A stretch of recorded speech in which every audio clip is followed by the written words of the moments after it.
Hello बच्चों, let's read the question. State whether the following statement are true और false. The energy of product in exothermic reaction is more than that of reactants. तो इस question का key concept क्या है? What are exothermic reaction? Key concept is that कि exothermic reactions क्या होते हैं.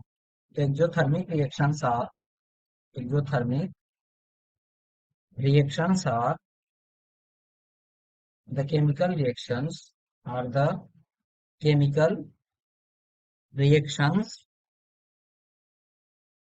which proceed with the evolution of heat energy, that is which proceed with the evolution of heat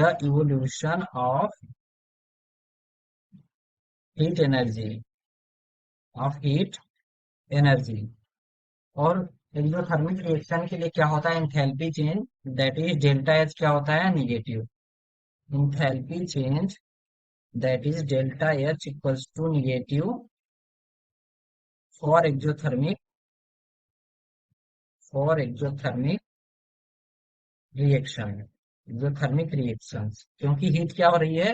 reaction में involve हो रही है. एग्जांपल लेते हैं. Let's take example of a reaction, that is, here it is a reaction, that is A plus B forms C plus D with the release of Q heat. Q heat क्या है यहाँ पे? Q is the heat released during the combustion. तो Q क्या है? heat released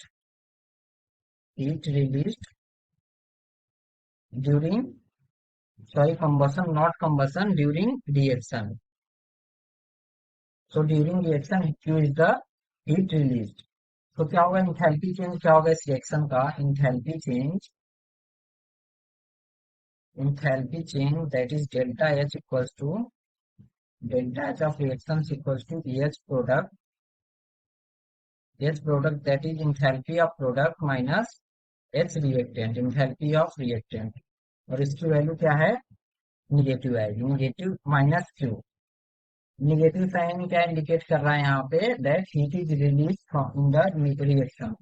तो क्या होगा? हेंस एच रिएक्टेंट क्या होगा? H reactant equals to H product plus Q. That means क्या होगा?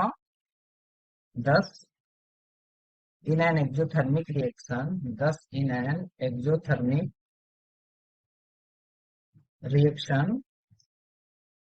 द टोटल द क्या दिया क्वेश्चन में? The energy of reactant is greater than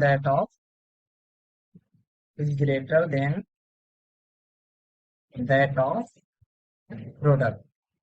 क्या होगा? रिएक्टेंट की जो एनर्जी होगी वो प्रोडक्ट की एनर्जी से ज्यादा होगी. तो स्टेटमेंट क्या दिया है? Statement is the energy of product in exothermic reaction is more than that of reactant. It is false. क्योंकि क्या होती है? रिएक्टेंट की एनर्जी ज्यादा होती है, ना कि प्रोडक्ट की. तो correct answer is false. Hope बच्चों आपको कॉन्सेप्ट समझ में आया होगा. Thank you and all the very best.